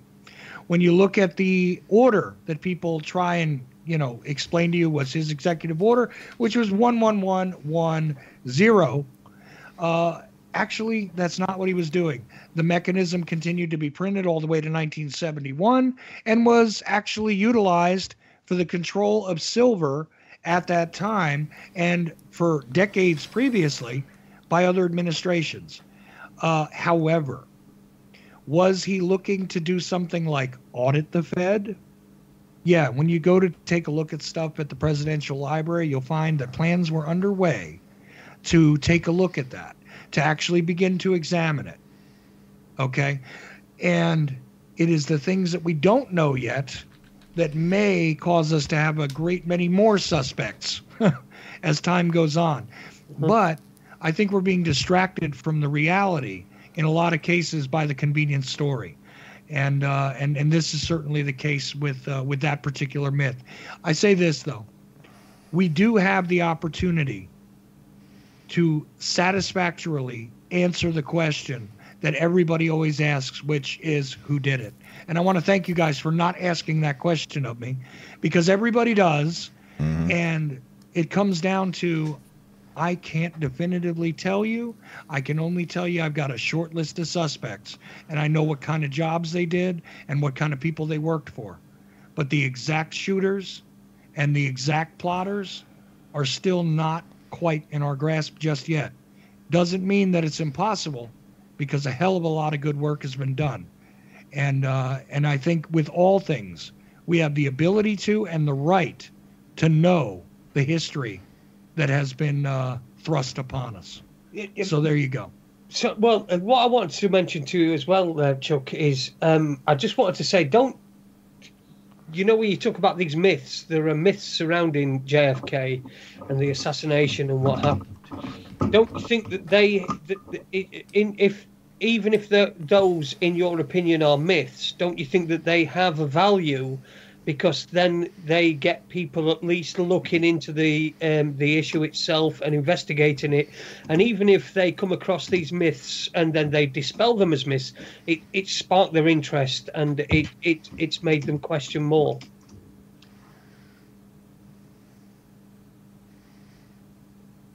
Well, all right. Here's the problem. If you go off on these different things that don't have tangible, reliable evidence, that don't have a logical conclusion to them, if you don't spend all that time, you might actually spend time on the things that'll lead somewhere. New evidence can emerge, that's true, but I don't think that all of these things that fall apart upon close examination are actually worthy of examination. No, I don't, because it's a big, huge time waster. So do you not believe that if that leads them onto something else that is tangible, that doesn't have a value then? Well, no, I think it actually is the diversion. It keeps you away from doing the good work. I mean, at one point, I'll tell you the worst myth that I believed in for a while. That was the whole French gunman concept. And that was early on in my examination. Okay. And it looked very tangible, looked very reasonable. But it fell apart when you actually got deep into it. And I spent a couple of years on that. Now, if I had spent those couple of years understanding better covert operations, if I had spent those couple of years understanding what was actually going on in the administration to see exactly what he was doing, instead of looking at, French connection linked heroin dealers, well, I might have gotten a hell of a lot more done, Andy. But Jason, I'm sorry. Yeah. But all I'm saying is that you said you spent a couple of years going down a route that was inevitably a dead end and wasn't right. But still, before us, we have one of the greatest JFK researchers, and so do you not think that just to keep your interest that the value was in there? All I'm saying is, I'm not saying that people should believe these things. It's just that if that's a way in for people who then become understand and perhaps research and become aware in a way that you are, do you not think that is valuable? That's the only point I'm making. No, actually, no, I object to it, because again, people become very married to their theory. Once they find a couple of pieces of evidence, not too many people are insane enough to dig as deeply as some of us do. Because it requires a lot of time. It requires a lot of effort. And they start to dig on it and they find a couple of things that seem to make decent linkage, and they stick to it. And they ever after parrot it. And it becomes something larger than just a curiosity and a way in. And that's the thing. The distraction works to keep us occupied with Santa Claus brings us Christmas presents, It really does. And that's not the truth. It's that simple, So I'd rather put these things aside as opposed to embracing them, and try and warn people that since I have already gathered that knowledge and others have already gathered that knowledge to disprove this, let's go on the avenues that still need further research, that still need further examination, that still need that one person who's going to spend the next couple of years sifting through everything to find that one shred that pulls that string out.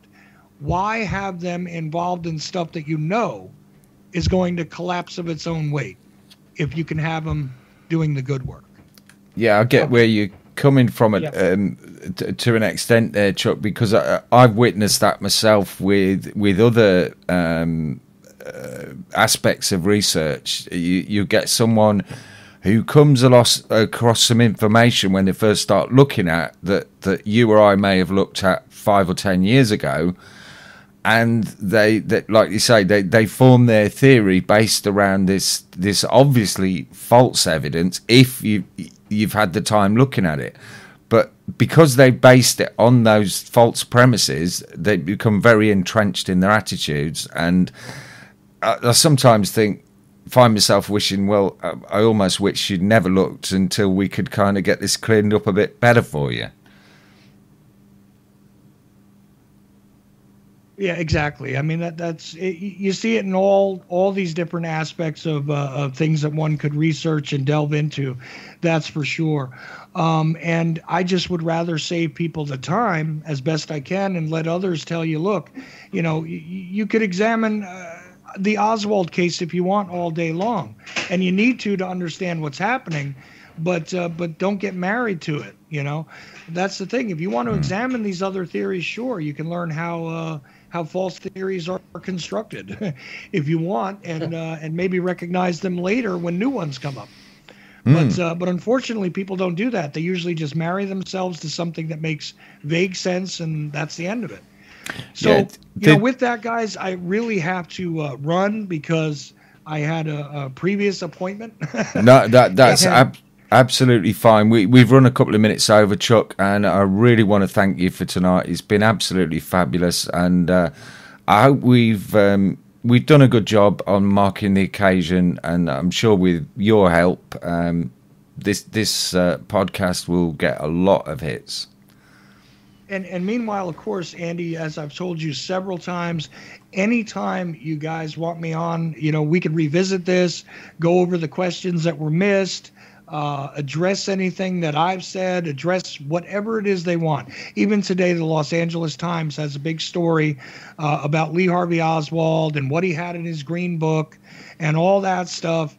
It's still going on. The investigation, the speculation, and the distraction from the reality is still happening. So at any time, you guys can have me back on and we can go over this again. It doesn't have to be the anniversary.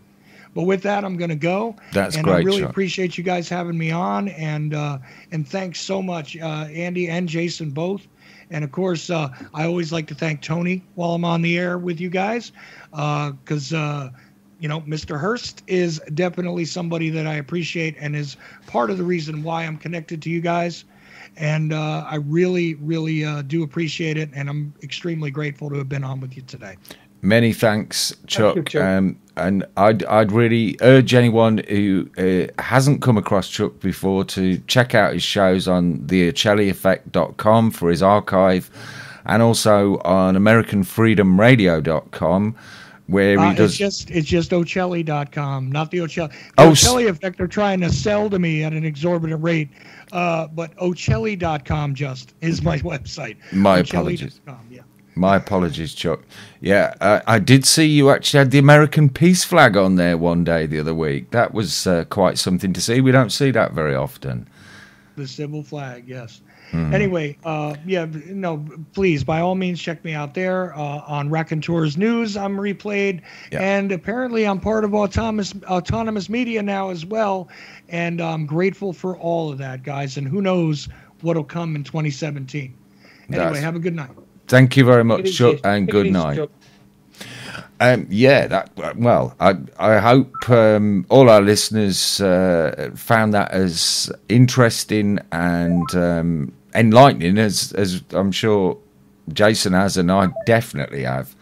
That was an absolutely fabulous show. We're going to wrap it up now. It was a great show, that one. Yeah, good show. Yeah. Unless you've got any last little tidbits, I guess we better wrap it up, Jason.